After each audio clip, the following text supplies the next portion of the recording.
Welcome to Mogadishu Cooking, the kitchen for Somali delicious food. Kitchada cuntada macaan Soomaalida. Assalaamu calaykum waraxmatullaahi wabarakaatu. Walaalayaal ku soo dhawaada Mogadishu Cooking.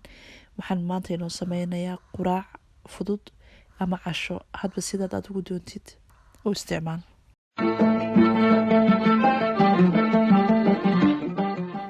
Halka waxaa inoogu jira kalluun, khiyaar ama khajaar ama cucumber, kamsaro iyo tamaandho xabuub. iminka hadaba waan isku dardaraynaa san isku dardaraynaa ila eega waan bilaabanaynaa insha Allah. waa basal, tamaandho xabuub, khajaar. kana waxa weeyaan kalluunkii daasadahan ku soo riday. kana waa batar, kana waa roodhi slice-ka weeyaan. iminka waxaan furay batarka.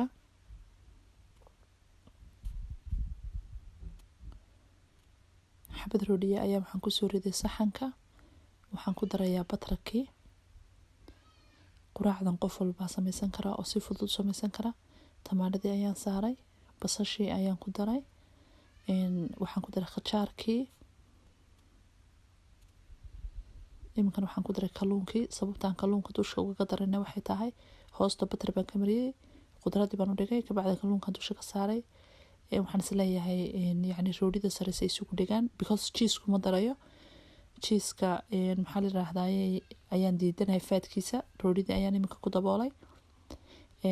birtii aan ku qalatisan lahayn ayaan soo saaray ama si qurux badan inooga dhigayso sharaxaad inoogu yeelaysa.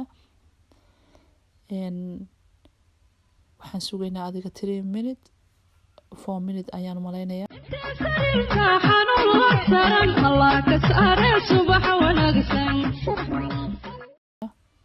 halkan waxaan ku soo riday khajaar aan soo xoqay oo birta kaarood ku soo xoqay.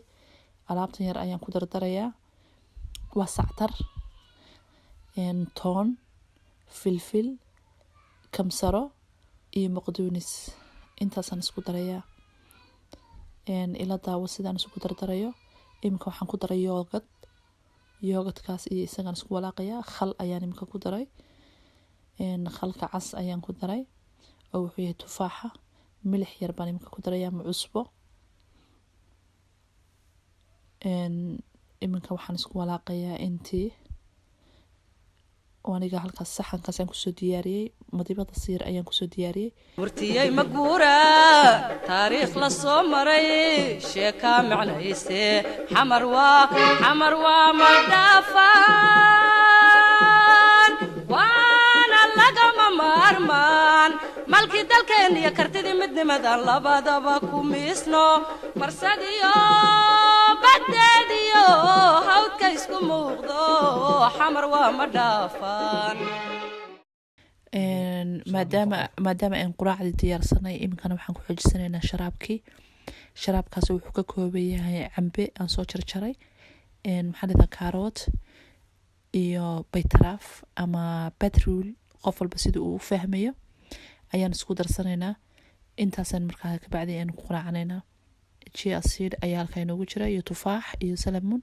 halkaa kalena waxaa ku jira flax seed. halkan waxaa inoogu jira caano boorehena caadiga canido gadaasadaha ku jira ayaa inoogu jira. intaasaan isku dardarsanayna. qalaabadan ku shubanayna insha Allah. ila arka markaa waxaan idin diidayaa qalaabada sanqadheeda markaan shiidaan isugu soo noqonayna insha Allah. iminkana waa sharaabkeeni saasuu diyaar inoogu yahay. dhulka hooyaday waan jeclahay dhaqashadiisii.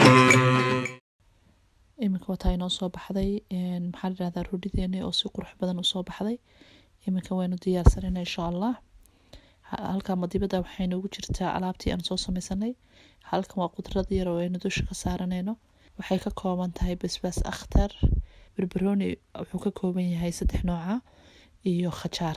intaas ka kooban tahay. subax wanaagsan inta sariirta xanuun la saran Allah ka saare. subax wanaagsan inta sariirta xanuun la saran Allah ka saare. subax wanaagsan inta saaka sama ku toosto tuntooda soofi Allah siyaad si subax wanaagsan inta saaka Thank you for watching Mogadishu Cooking. Please don't forget to subscribe, like, share and comment.